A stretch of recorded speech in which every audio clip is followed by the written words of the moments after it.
ನಮಸ್ತೆ ಎಲ್ಲರಿಗೂ ನನ್ನ ಮತ್ತೊಂದು ಮಿನಿ ವ್ಲಾಗ್ಗೆ ಸ್ವಾಗತ.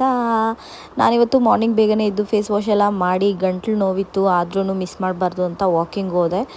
ಇವತ್ತು ನಾನು ಸೈಕ್ಲಿಂಗ್ ಮಾಡೋದಕ್ಕೆ ಮುಂಚೆನೇ ಹೋಗಿದ್ದೆ. ನನ್ನ ಫ್ರೆಂಡ್ಗೆ ವೆಯ್ಟ್ ಮಾಡ್ತಾಯಿದ್ದೆ. ಹೋಗಿ ನೋಡಿದ್ರೆ ಫುಲ್ ಗೊಜ್ಜೆ ಆಗಿತ್ತು. ಹಿಂದಿನಂತೆ ಸೈಕಲ್ನ ಒಳಗಡೆ ನಿಲ್ಲಿಸಿ ತುಂಬ ರೌಂಡ್ಸ್ ಹೋದರೆ ಚೆನ್ನಾಗಿರಲ್ಲ ಅಂತ ಹೇಳಿ ಅಲ್ಲೇ ಒಂದು 10 ರೌಂಡ್ಸ್ನ ಜಾಗ್ ಮಾಡಿಕೊಂಡು ಮತ್ತೆ ವಾಪಸ್ ಬರ್ತಾ ಇಲ್ಲಿ ಫಿಗ್ ಇತ್ತು ಫ್ರೆಂಡ್ಸ್, ಅದನ್ನ ಕಿತ್ಕೊಳ್ಳಿ ಅಂತ ಹೇಳಿದ್ರೆ ಇವ್ರು ನೋಡ್ರಿ ಎಂತ ಮಾಡಿದ್ರು, ರೆಂಬೆನೇ ಕಿತ್ತಾಕ್ಬಿಟ್ರು. ಆಮೇಲೆ ಅದರಲ್ಲೇ ಒಂದು 4 ಕಿತ್ಕೊಂಡು ತಿನ್ನೋಣ ಅಂತ ತಿಂದ್ವಿ. ನನಗೋಸ್ಕರ ಅಂತ ಇವರು ರೆಂಬೆ ಕಿತ್ತಾಕಿದ್ರಲ್ವ, ತಿಂದು ತೋರಿಸೋಣ ಅಂತ ತಿಂದರೆ ಅದು ಇನ್ನೂ ಹಣ್ಣಾಗಿರಲಿಲ್ಲ. ಏನಂತಾರೆ, ಒಂಥರ ಟೇಸ್ಟ್ ಅದು.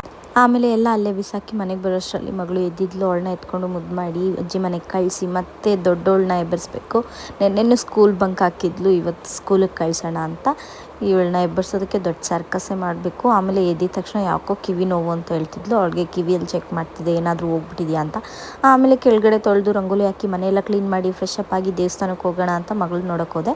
ಅವಳು ಆಡ್ತಿದ್ಲು ಅಂತ ಬಿಟ್ಟು ದೇವಸ್ಥಾನಕ್ಕೆ ಹೋದರೆ ಅಲ್ಲಿ ದಸರಾ ಗೊಂಬೆಗಳನ್ನೆಲ್ಲ ಕುಳಿಸಿದ್ರು. ಹೊರಗಡೆ ಬರ್ತಾ ಹಾಗೆ ಪಾಪುಗೆ ಬಿಸ್ಕೆಟ್ ಕೊಡಿಸಿ ಮನೆಗೆ ಹೊಟ್ಟೆ. ಫುಲ್ ವ್ಲಾಗ್ ಯೂಟ್ಯೂಬಲ್ಲಿ ಅಪ್ಲೋಡ್ ಆಗಿದೆ, ಸಪೋರ್ಟ್ ಮಾಡಿ.